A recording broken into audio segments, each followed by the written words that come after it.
warahmatullahi wabarakatuh. Perkenalkan, nama saya Ummul Mutmainnah. Pada video kali ini saya akan menjelaskan tentang fungsi dan peranan bank syariah dan lembaga keuangan non-bank. Pembahasan yang pertama yaitu pengertian bank syariah.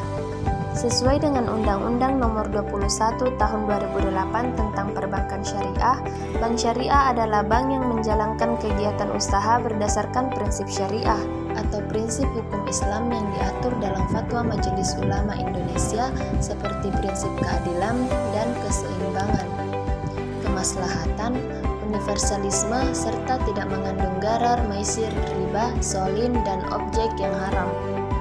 Adapun menurut jenisnya, bank syariah terdiri atas bank umum dan bank pembiayaan rakyat syariah. Bank umum syariah atau BUS adalah bank syariah yang dalam kegiatannya memberikan jasa dalam lalu lintas pembayaran, sedangkan bank pembiayaan rakyat syariah atau BPRS adalah bank syariah yang dalam kegiatannya tidak memberikan jasa dalam lalu lintas pembayaran.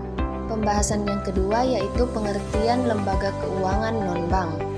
Lembaga keuangan non-bank adalah sebuah badan yang berkegiatan menghimpun dana dari masyarakat dengan mengeluarkan surat-surat berharga, lalu menyalurkannya untuk pembiayaan investasi perusahaan yang membutuhkan pinjaman. Lembaga keuangan syariah non-bank adalah lembaga keuangan syariah dalam dunia keuangan bertindak selaku lembaga yang menyediakan jasa keuangan bagi nasabahnya berdasarkan prinsip-prinsip syariah, di mana pada umumnya lembaga ini diatur oleh regulasi keuangan dari pemerintah. Adapun fungsi dan peranan bank. Fungsi bank yang utama ada 3, yaitu yang pertama, bank berfungsi sebagai alat menghimpun dana dan menyalurkan dana kepada masyarakat. Yang kedua, fungsi bank yaitu mobilisasi dana untuk pembangunan ekonomi suatu negara dengan menghimpun dana dari masyarakat untuk berinvestasi terhadap pembangunan negara. Yang ketiga, bank berfungsi sebagai lembaga yang memberikan pelayanan kepada masyarakat yang berupa jasa pelayanan perbankan kepada masyarakat agar masyarakat merasa nyaman dan aman dalam menyimpan dananya tersebut.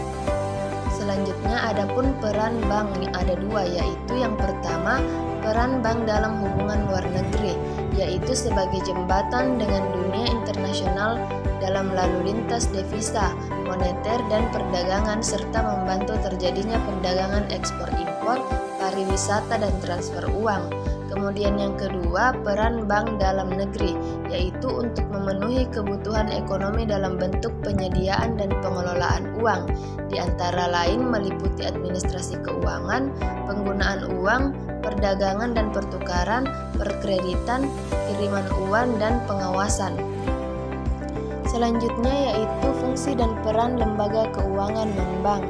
Yang pertama yaitu pengalihan aset. Lembaga keuangan memiliki aset dalam bentuk janji-janji untuk membayar atau dapat diartikan sebagai pinjaman kepada pihak lain dengan jangka waktu yang diatur sesuai dengan kebutuhan nasabahnya. Yang kedua, transaksi. Sekuritas sekunder yang diterbitkan oleh lembaga intermediasi keuangan misalnya rekening giro, tabungan, deposit, dan sebagainya merupakan bagian dari sistem pembayaran. Kemudian yang ketiga, likuiditas. Likuiditas berkaitan dengan kemampuan untuk memperoleh uang tunai pada saat dibutuhkan.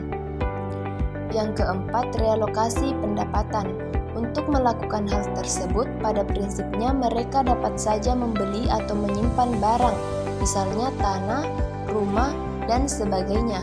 Namun, kepemilikan sekuritas sekunder yang dikeluarkan lembaga keuangan, misalnya program tabungan, deposito, program pensiun, polis asuransi atau saham-saham, adalah jauh lebih baik jika dibandingkan dengan alternatif pertama.